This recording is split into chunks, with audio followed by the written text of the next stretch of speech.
Penyanyi Krisdayanti mengungkap pujian manis sang suami, Raul Lemos untuk Aurel Hermansyah dan Atta Halilintar. Raul Lemos menyebut jika Aurel Hermansyah dan Atta Halilintar adalah pasangan yang cocok. Apalagi setelah menikah keduanya tampak lengket.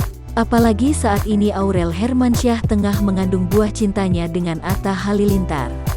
Mereka pun telah memberitahu kabar bahagia itu kepada keluarga masing-masing. Belum lama ini, Atta dan Aurel terlihat menyambangi rumah Krisdayanti. Momen itu diunggah Krisdayanti ke Instagram pribadinya. Krisdayanti turut membeberkan pujian dari Raul Lemos untuk Atta dan Aurel.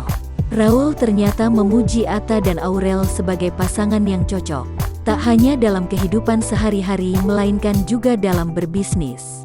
Rukun-rukun ya, Om Raul bilang mereka dua cocok dan dalam bisnis juga cocok. Alhamdulillah insya Allah. Terima kasih amor doanya. Semoga rumah tangga anak-anak dinaungi rahmat Allah SWT amin. Tulis Krisdayanti pada Selasa, tanggal 11 Mei tahun 2021.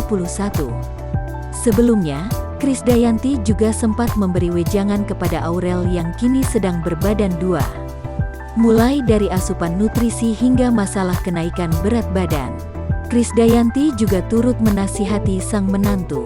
Ia meminta Atta agar selalu sabar. Mas Attanya juga harus sabar ya, karena pasti banyak ujian, pinta Krisdayanti.